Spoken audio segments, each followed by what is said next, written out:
Hard work, hard work, hard work, hard work, hard work, work. There you go. Hard work. Hey everybody, Mark from Centerline Systems. I don't know what that intro was all about. I guess just trying to be a little goofy. Hey, we're going to try to have a fun, and I realize not single video. We're going to have to split this out into a couple different videos. So, in a bunch of my other videos, I'm like, oh, these are so long, and I just don't know how to make them shorter. There's just so much to talk about. So we already started shooting this video, and this is going to be about emergency signaling. And I'm just like, there's no way this would be like this is going to be like an hour to 2 hours long, even if we break it into components, and I'll still not even cover half the things I want to talk with you guys about. So I think what we're going to do here, so we're going to talk about emergency signal, but we are going to break this into either, this might be a part 2, a part 3, and a part 4. I'm not sure. We'll see how this all goes, because in essence, I'm going to start off with, and you've heard me say this before, I'm not trying to be, look at me, this is the only way to do it. And I'm not picking on anybody else, I'm not trying to be like, a Bear Grylls or a Survivor guy, Survivor man. And I'm not saying anything negative about those guys. I'm just basically saying, I don't really believe that there's only one way to do anything, right? There's always different, ways. Some are better than others, but there are different ways to do things. And something that works for me doesn't necessarily work for you. And I'm also just a really huge component or a proponent of, like, I just like, really, teaching yourself how to think, right? And just be more open-minded and being able to be more analytical. And that's really what I'm going to try to accomplish, and at least in this intro video portion. Some of these other things are going to speak for themselves. Flares only go up so high, right? So, all right, there's no way to think about that unless you want to use it, like, try to measure out the ballistics to shoot it at a, grizzly bear that's attacking you, which I'm not saying it would be a technique. I don't know if it would be a legal one, or a smart one. But anyway, so we're going to talk about emergency signal, but and you can see I got a bunch of gear out in front of me. So we're not going to necessarily talk too much about the gear in this section, right? So I've got a whole bunch of nighttime signals, and I've got a whole bunch of daytime signals. So we're going to do it, so we're at least 3 videos right there. This intro, nighttime, daytime, and then we'll probably do a recap, and if we can throw that in with the daytime one, we will. We're going to try to get a drone involved. I've got a drone over my right shoulder, my right, your left. We'll try to get that involved in the daytime shoot tomorrow, so you can actually see from elevation what some of these things would look like, because you got to think, it's not just your perspective, and it's not just a ground level perspective, which you do need to consider, but you also need to consider the aerial perspective. And then you also got to ask yourself what type of aerial platform you're looking at. Fixed wing moves a lot faster, higher elevations potentially, and then you've got rotary wing, helicopters, slower, hover, so the perspective, or how close they can get to you, and areas that they can look into, that comes into play when you're talking about search and rescue platforms. And earlier I made a little joke, and I'll make another joke because it actually is true here, and it may not pertain to all of us, right? Because we're just regular boys and girls. But don't forget about ISR platforms, and those Death Star spy satellites. Because seriously, like, if this is the globe, right? This is the Earth.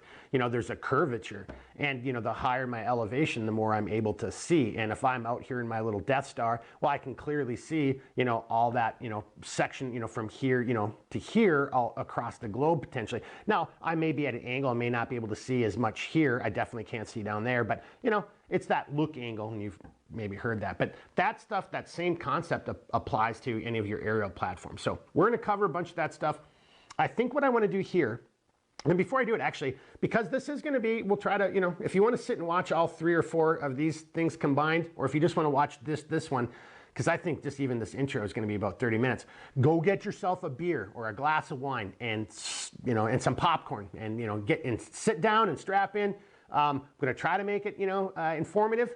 I'll just say it one more time. I'm not trying to say this is the only way of doing things. I'm just going to hopefully use some of my personal experiences and the training I received to show you some things you may not have thought about, and maybe get your brain juices looking at things a little bit differently. And I'm going to use a weird example, a couple weird examples, to get you thinking about emergency signal. Because let me put my eyeballs on. And I've got my training aids here, so let me get my training aids out. And so I got a bunch of little G.I. Joe Army guys here. And I'm going to use my baseball as the target. And the target could be you, whatever you want to call it, right? So this could be, if you're taking it from a tactical perspective, this could be, some piece of, equipment or device or intelligence, or it could be a protectee. It could be, something as simple as like, this is a gathering spot where there's going to be a whole bunch of civilians. You know, let's say I'm doing some type of medical, you know, assistance type of program, or it's disaster relief, right? And then these little Army guys, and this is where this is going to be kind of weird. And right now you're probably saying, what the hell do Army guys and baseballs have to do with emergency signal? Well, these are just my training aids, because what I want to talk about is this, how my brain works. And I just think of these in concentric circles.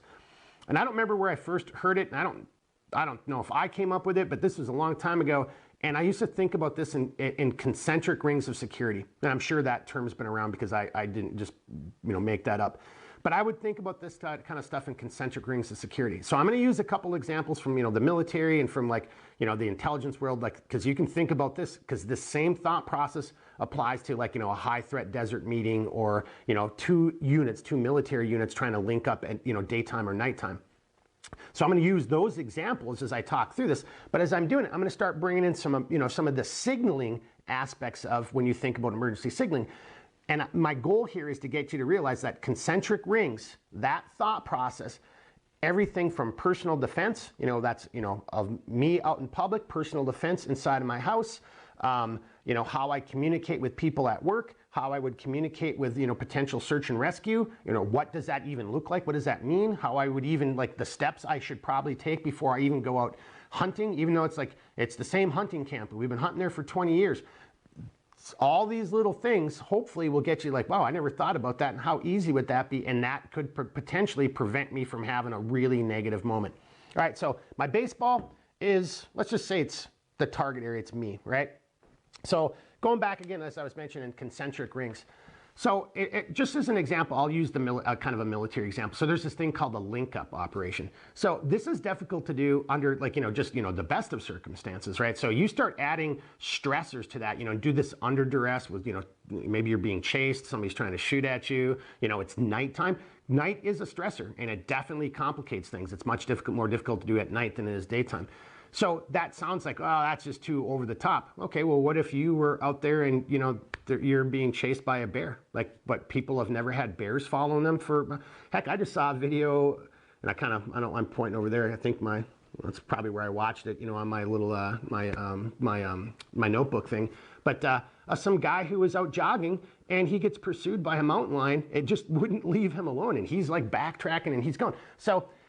So I guess what I'm just trying to say is it isn't always bad guys. There's bad things that can happen, right? You know, and there's stress, snowstorms, you know, inclement weather, nature. So all of these things can cause those stresses, right? So in our little example here, right? So I'm Little Spoon in this situation, so I just represent a small little unit, right? So I'm like a squad size element.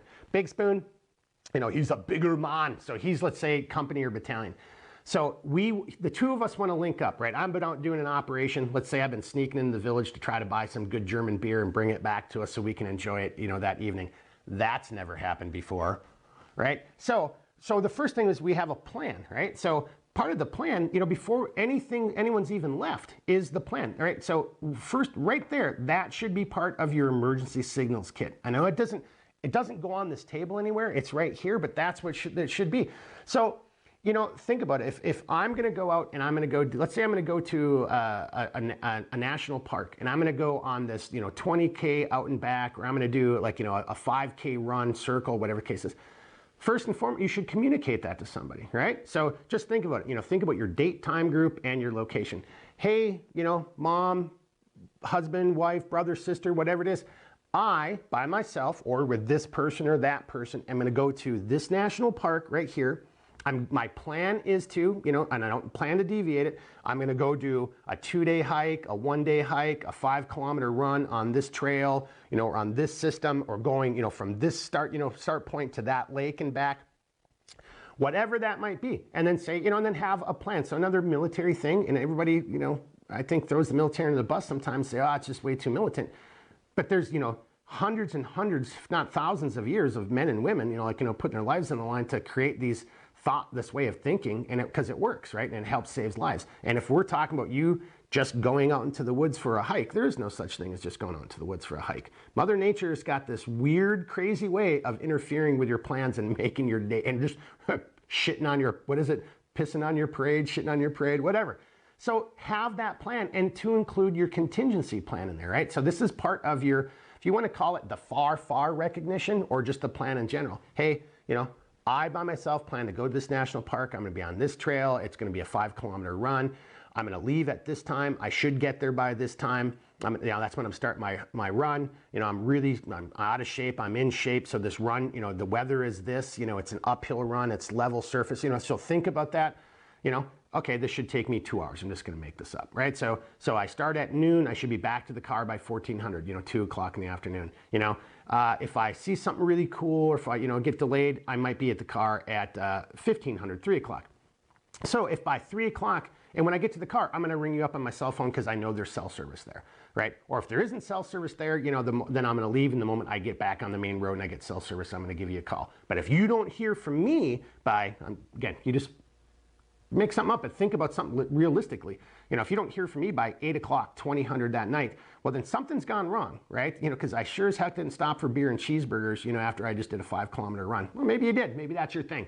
But that's a long time, right? So if you don't hear from me by 8 o'clock that night, 2000, you start reaching out to me on the cell phone. And if you don't, if you're unable to get me by 2200, well, then you need to notify the authorities. And if I do get injured while I'm out there, I'm not going to go off trail, unless my life is being threatened. Again, going back, because I'm being chased by Sasquatch, or here's the trail, but I can see right over there, 100 yards away is a nice shelter of, stand of trees with some water, and I could make a shelter in there, and I've got a better chance of survival. So, but otherwise, I'm going to be really close to the trail. And there's a reason I brought that up, and I'll talk about that when it comes to some signaling devices and what you want to do here in a little bit. But that's your contingency plan, and then so you've planned that out and thought it through and discussed that with somebody. So before you even have to rely on any of this stuff, rely on this, right? And share that with somebody. I know it sounds stupid, and I know I had some relatives who thought I was maybe a little overboard, but so on my property, when I first moved back here, I was cutting lots of, trees. I was dropping trees, limbing them, bucking them, skidding them out because I was burning firewood. And so working with a chainsaw and axe, that's potentially dangerous, right? So I'd have a little thing outside of my door, like if somebody showed up, hey, I'm in the southwest corner dropping trees. I went out at 10 o'clock, on this day.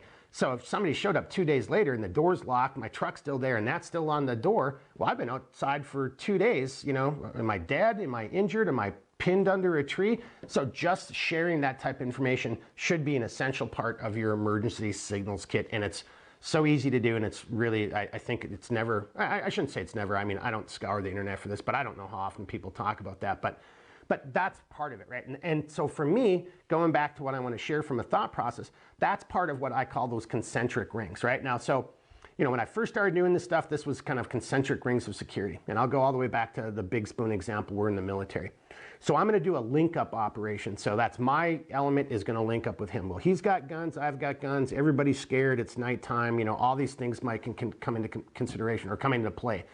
And they could be jeopardize either of us, right? And so from a survival perspective, even if it's a personal survival, making the wrong moves or making the wrong decisions can clearly jeopardize yourself or jeopardize other people. So you want to have a good communications plan, and a communication plan is a signals plan, right? So he knows where I'm going to be operating. So that's the first thing. We are already both very clear that I'm going to be, and I'm not going to be over here on this part of the globe. I'm going to be on this spot right here.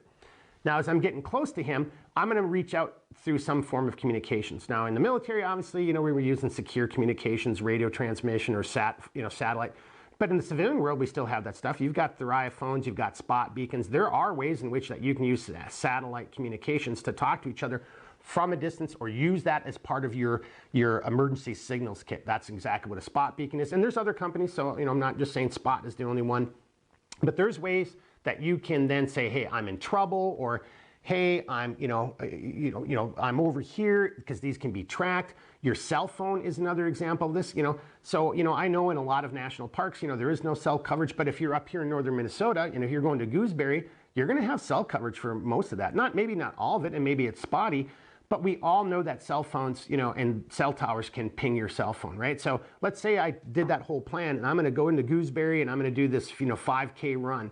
And the last time my phone pinged off of a tower was right here, right? So what is that? From a search and rescue perspective, well, that's that person's last known location. So I've just went from the big globe, the big macro picture, and I just drew it down a little bit more. So now I can focus my efforts, instead of, let's say this table was this big national park. Instead of not knowing where I'm going to start searching this table, no matter how much I gridded that out, Wouldn't it be better if I knew like this section right here, like that's the last place his phone pings, so I want to be right here. So, you know, as much as, you know, you want to get away from the cell phones and the technology, I mean, I know I sure want to, but they're a great thing to have because it could be, you know, part of a FAR recognition or a FAR signal, a signaling device for FAR recognition or FAR communications. And if your cell phone's still working and you injured yourself, well, why wouldn't you just be able to call somebody up? I mean, so obviously that should be part of your signal kit, right? Because it is a form of signaling, right? Whether it's passive or, you know, or active, it can still be used to determine where you are or to signal people, right? So Spoon and I reached out, you know, via radio. Hey, you know, and in the military you can use different things. So I'm not going to bore you with some, like, you know, whether it's a phase line or a code word saying, you know, I'm at this location. But now Spoon knows that I'm maybe 2 kilometers away because I reached out over the radio, right? So now we're working closer to each other. So that was here. That was my radio communication right back here. Now we're getting into the next ring, right? As I get closer, I might be reaching out to him and I might be using one of these type of devices. You know, again, you know, it's military, it's tactical. Maybe it's going to be infrared. Maybe it is a red lens flashlight. Maybe it's a, you know, maybe it's, you know, a laser, you know, because this isn't going to be seen from multiple angles and I can be very directional with this. But maybe I'm going to use some type of communication to let him know that now I'm only, instead of 2 kilometers away, I'm only 200 meters away, right? And it's helping me narrow down where I'm looking for him, and I just looked at him like, are you still in front of me? Like, or are you now off to the side? And that actually is kind of true. Like, I think he should be right in front of me. So I'm gonna shine my device or I'm gonna look at it in this direction and I'm gonna wait for him to respond. But if he responds off, you know, over here, well then I was looking in the wrong direction or I moved too far east or west. But now I can zero in on it. So using the far recognition and the near recognition and going back into signaling, that's what we're also looking for from signaling, all right? So the far recognition, I was talking about using a radio, you know, and again, whether it's the same thing, you know, whether you're doing a military operation or again, if you're meeting, you know, somebody in the desert, you know, of a foreign country and you're not sure if that's somebody you can trust, you're doing all of these type of things to mitigate, you know, the threat to you and maximize your ability to actually pull this off. And you have to have these signals to be able to bring everybody onto the same sheet of music and make this work. Well, that's the same thought process and the same sense of these rings of these, you know, concentric rings. If you want to actually bring search and rescue onto you, far recognition. We're in the military, right? We've got radio, satellite communication I just talked about. Well, which one of these devices would be good for far recognition with a search and rescue? So, you know, you guys can look this stuff up, you know, but you know, there's only so far you can see on the horizon, you know, and then as you gain in elevation, your ability to see farther on the horizon continues. Some of these devices are better off for that near signaling, that near emergency signal. That's, you know, to try to bring somebody right onto your location or really close to you. Whereas other of these devices are more suited for, hey, I'm right here and I see an aircraft over here and, you know, at like 10, 20 miles away. Okay, well, using a buzzsaw or a VS-17 panel, if that's all I have, well, then I'm going to use it. But those devices aren't going to be good for getting this aircraft's attention. I mean, just again, think about it. That aircraft is seeing so much in front of them. You know, I don't care how many people are in there. Now, again, if it's full of technology and some of that technology works good and some of that technology doesn't work as good as you think it does and some of it just doesn't work for crap under certain conditions. So you want to try to aid and assist, you know, these men and women trying to rescue you. And that's what the signaling devices are about. And we're going to demonstrate about some of these. But if I have an aerial flare and I can get that up and that gets good elevation, well, that increased the odds that this aircraft crew, you know, airplane or helicopter or whatever it was, saw that. And now they know, oh, like over there to the west at approximately, you know, I'm just going to make this up, you know, 230 degrees, you know, they go to an azimuth of 230 and then, you know, now they're going to start, you know, looking in this little area. Now, okay, so you've got them far and you've brought them closer to you, and that's another ring, that's another concentric ring. So now that they've gotten closer to you, now you might actually be working on the buzzsaw, you know, with the chem light. Now your laser might work. You know, I'm not making fun of this. You know, I don't remember all these things. You know, like there's different ways you can lay out logs and they have different meaning, like, you know, resupply or I'll be back in a week, you know. But if I was lost or if I needed help, I mean, like, so going back to my earlier example, you know, I went off trail and I'm 100, you know, meters off trail in a stand of trees where I've got better shelter. Maybe there's some water, but there's a huge field here right next to me. So maybe I heard the aircraft, Maybe I got out there with a signal mirror because that's, I can potentially hit that aircraft from a long ways away with that signal mirror, or I had an aerial flare that got their attention, or I had a good fire prepped with, and now I'm kind of sidebarring this a little bit, but think about this. Is it warm outside? Is it cold outside? Is it snowy? Is it raining? What's your cloud cover? All of these atmospheric conditions are going to do different things to how your smoke is going to work on your fire. And are you burning, green, or are you burning dry, right? So if you go out there and you make this awesome fire and it's all dry wood, well, you're not even going to produce any smoke. Now, visually, they may see the fire. If it's, huge, I guess if your intent is to light the whole forest on fire, you might get in trouble for that. But, I suppose if it's your personal, rescue, you might just be willing to, to suffer that. But if you got that big fire that you can get hot really quickly, and then you can hit it with some green, like pine, stuff like that, that's going to cause a big billowing cloud of smoke that's going to rise up, and it's not going to dissipate. Because again, for you guys and gals who've been in the military or law enforcement, if you've ever been around CS or smoke grenades, in really cold weather, that doesn't dissipate. And smoke grenades are usually signaling devices or screening devices. Well, if it's really cold weather, it doesn't dissipate and it doesn't screen, and it stays nice and, it stays really close together, and it kind of just goes up slowly in a really small little section. That still might be okay from a signaling platform if you're going for that elevated platform that you're trying to get contact with, because now that condensed, layer column of smoke is just going straight up. But you might be better off that you want to have it a big dispersal because it's a big field out there, and let's say you're using a red smoke. That may increase the chances that somebody who's flying 20 miles away, actually looking out the left or right hand side, will actually see all that red over a field and say that doesn't make any sense, and now they come over and investigate. And then going back to the concentric rings, I apologize, I got sidetracked there, but that's what I'm saying. There's just so much of this stuff. I don't know if you could ever really cover all this in a kind of short video, but just even thinking about the environmental conditions and the type of fire you're making, that's another huge part of signaling kit and your personal survival. But now that I've got them close, now in that field I might have a VS17 panel, right? Because now they found a field and now there's a VS17 panel in it. So they went from big or macro or far down to near. Right? Hey, somewhere around this field there has to be a human or footprints or some sign, because VS17 panels don't grow in fields, right? Unless, well, in my weird brain, maybe it'd be kind of cool. Oh, look, I found a field of VS17 panels. But it could be a VS17 panel. It could be a smaller fire. It could, again, now you're maybe using your buzzsaw. It could be anything from this is just cordage that's got reflective capabilities. It could be, as we talked about in a different video, it could just be a couple pieces of tape, into an arrowhead that's pointing to that stand of woods that you're in, right? So that's your inner one, right? So in our military example, Spoon and I are now talking to each other to make sure that we're not, bad guys, and we're going to be able to communicate. And because we were able to get into the close proximity, even if I was slightly off on my azimuth of trying to communicate with him, again, using my nods or whatever, he still was able to see it, right? So I'm here, I'm not here. Like if this is my whole vision, right, I'm never going to see it if it's really close, right? So if when I get close, I can be a little bit more tunnel vision. My point there, and hopefully this comes across, is when your vision is this big, you've got to do something that's also big, that's going to get big attention to draw you into a singular or a smaller area.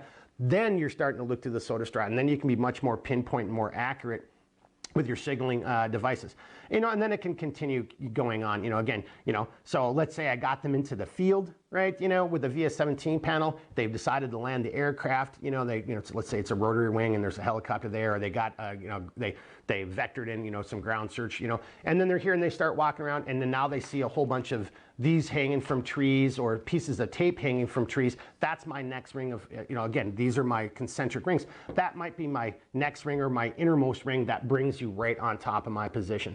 And again, that same thought process, I mean, we're talking about signals and signal devices and how to use this.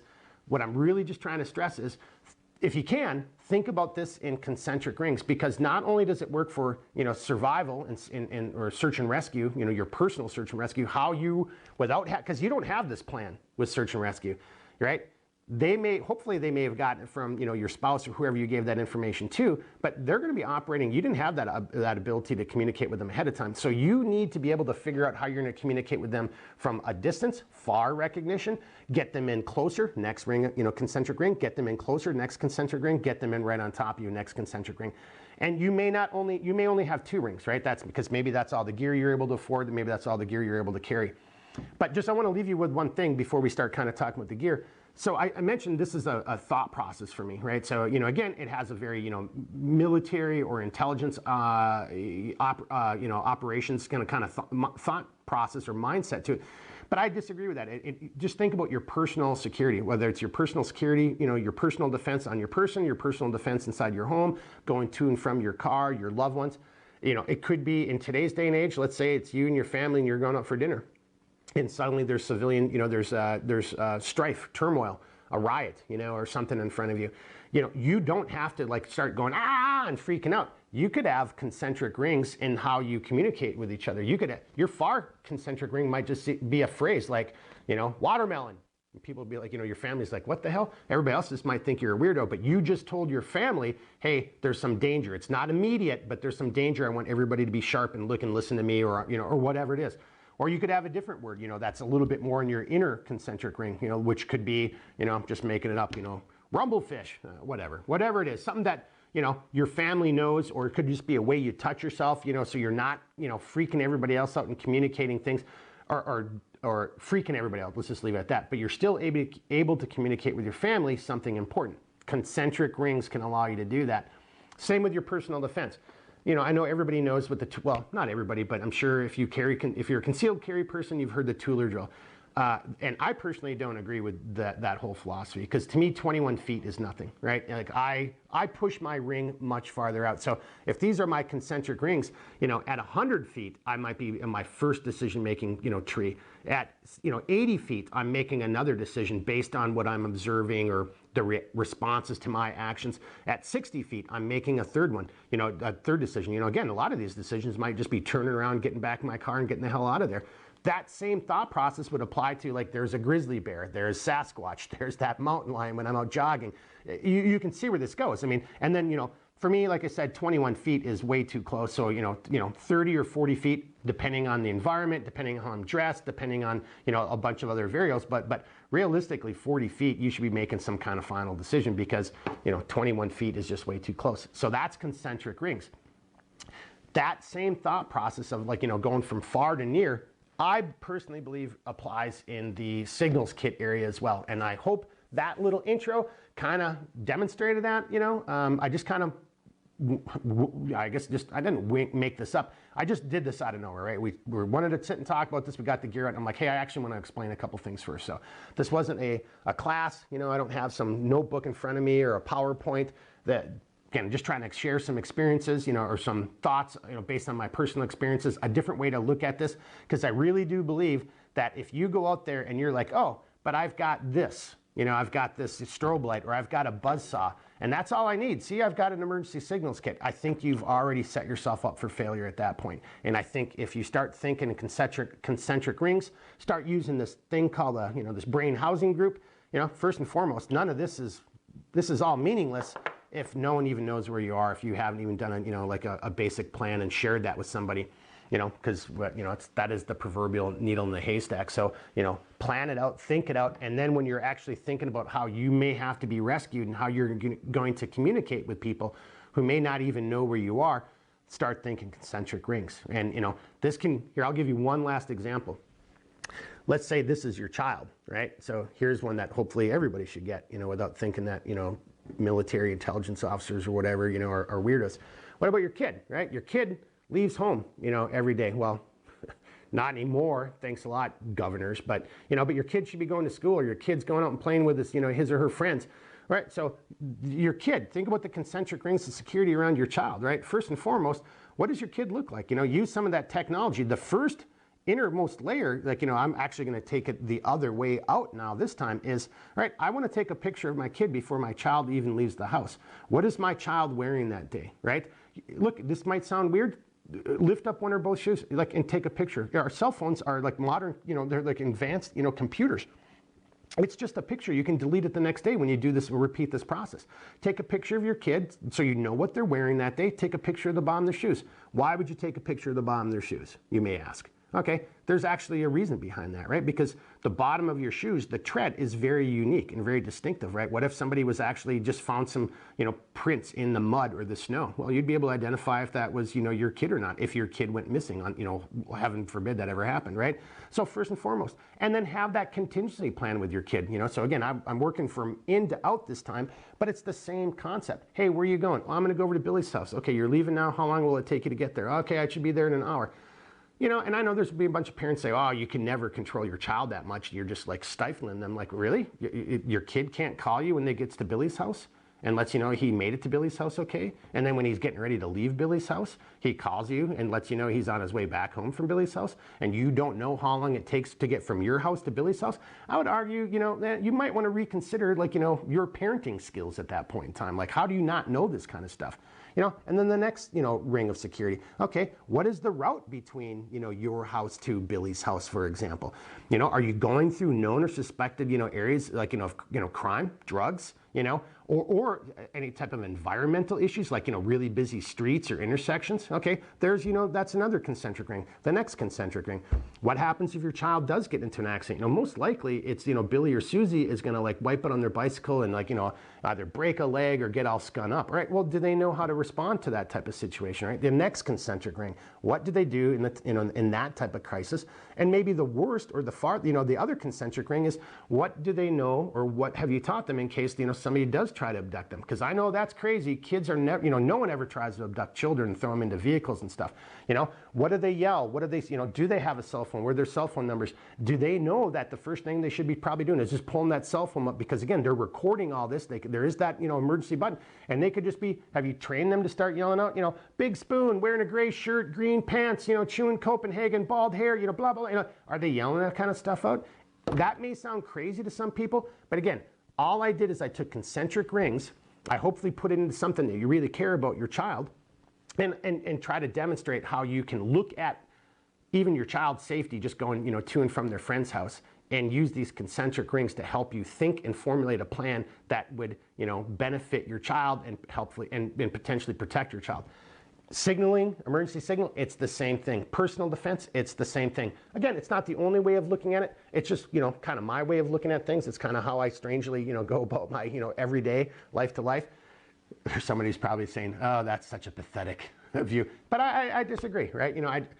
I just think it's something that we should all have in our heads. We should be thinking about. And you don't have to practice this all the time, but if you've got that plan and you start thinking in these terms, I really personally believe you'll start seeing things become a lot easier and more manageable, especially from like the information overload. You'll be able to manage information a lot more. You'll be able to parcel information out, share information, come up with a cogent plan, and then be able to execute it, right? Much easier, right? A simple plan is easier to execute than a really complicated plan.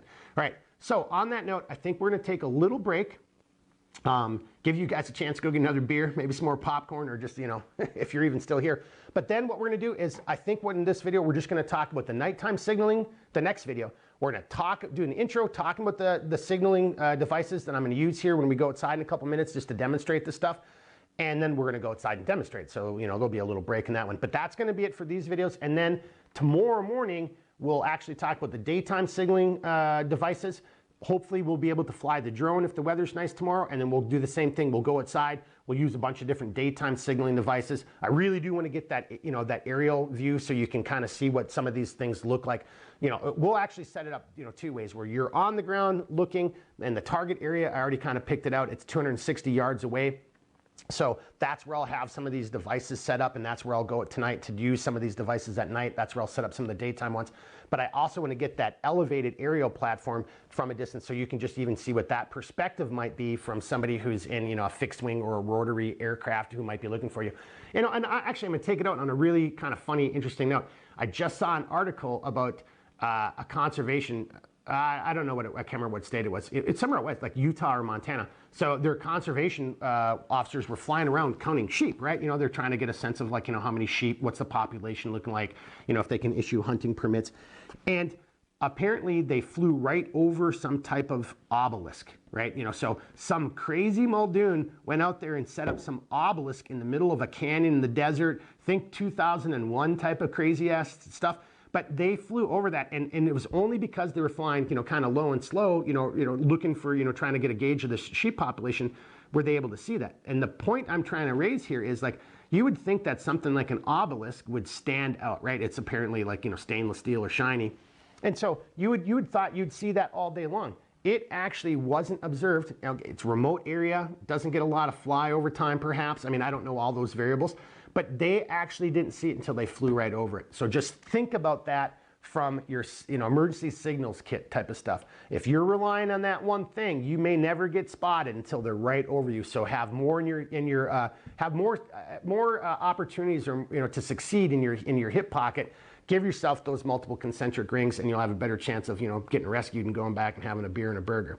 All right, on that note, that's probably already over 30 minutes, and I whizzed through this so quickly. So we're gonna take a break. I'm gonna sit and talk about the nighttime stuff, and then we'll go in, we'll go out there, and we'll start demonstrating this. So all right, I guess actually that ends it for part 1 of our emergency signals kit video. Please join us for part 2, which will be nighttime.